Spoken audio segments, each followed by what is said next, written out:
am walking among familiar soils. This is the family farm of my heritage. Walked it many times.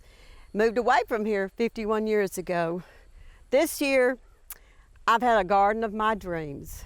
There's nearly 10,000 square feet of garden here, and I began gardening here with a vision of perhaps not a garden for me, but I love to share what I grow.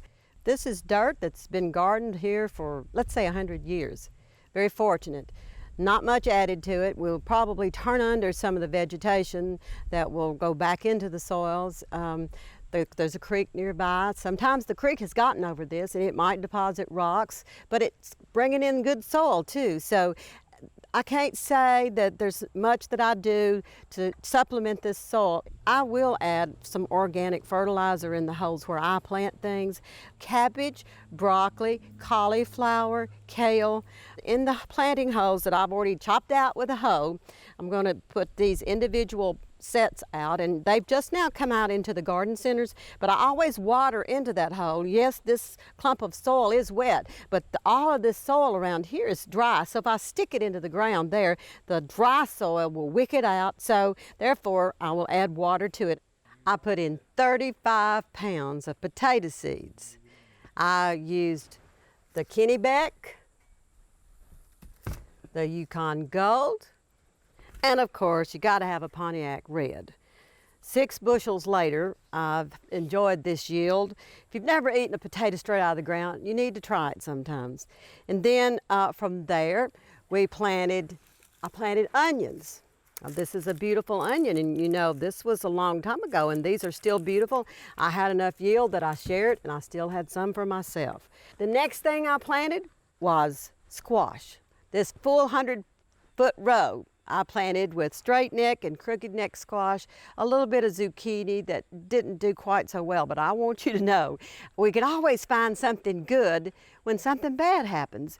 This year, as you recall, we began to get a dry spell, and my squash yielded from 55 days after April 10th till I was nearly ready to plow it up the end of July. Every third day, we would come out of here with 1 and 2 5-gallon buckets full of yellow squash. The next thing I planted was green beans, and I had a very great crop of blue lakes, and then I went to tomatoes. Tomatoes, 125 plants, whether they were the Aussie Bussies, which could be the name of the tomato or the name of the lady who grows them, I don't know. But I had things like Cherokee Purple, I had Golden Jubilee, I had German Johnson. One of the things I learned this year from my tomatoes, I love the taste of some of those tomatoes, but in order to process, can, and do freezing, there's a lot of waste to those old gnarled up, ugly looking tomatoes with points and ears on them. So I don't want those next year. I'm gonna go for larger, and I know you need acidic, but when I freeze, I love Bradley's. That's one of my favorite tomatoes, so I'm gonna go to that. These are the October beans, or some call them dwarf horticulture beans.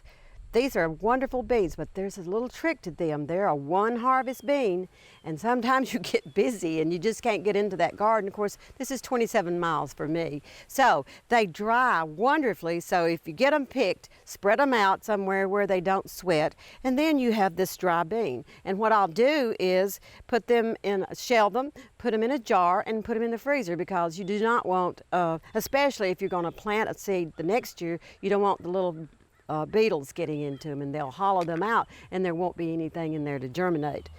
And the same thing is true for a pea that I'm going to show you in some of my fall crops. While I'm standing here, I'll show you that this is called a Mississippi Black Crowder pea.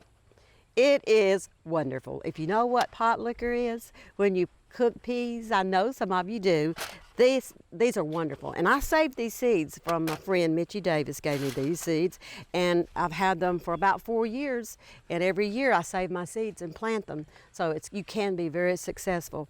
You know, I had beans in part of my spring garden, and where I planted some of my fall things, like peas, the beans have the nitrogen in them, and the peas, the Crowder peas, the purple hull peas, the black Mississippi peas, the whippoorwill peas that I've planted, even the big boy Crowders, they like poor soil. And I've already shown you my soil is not poor, so I don't ever add any amended nitrogen or any fertilizers when I plant my peas.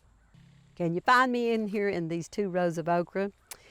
This summer, when the leaves were full in here, it was harder to get through here. Did you know that okra is in the hibiscus family? And it's very evident when you look down this long row and you see these beautiful yellow blooms. Actually, I planted 2 kinds of okra in here. This one on my left, the tag said it was dwarf. This one on the right is the familiar crimson spineless. For some reason, they're the same height. Another thing I'd like you to know, it took me an hour and a half to work both rows at one time and to harvest the okra when this was in full swing, say the middle of July, a bushel and a half one day, 3 days later, a half a bushel maybe. 3 days after that, would you believe I was back to a bushel and a half? Where are your gardening roots? You've seen some of mine. We even have the foundation to the home that was pre-Civil War, saved it for a front porch. We have a gathering place for all of the families to come. The creek is here, the children fish, and I even swim. So this is part of my gardening heritage. Look for your own.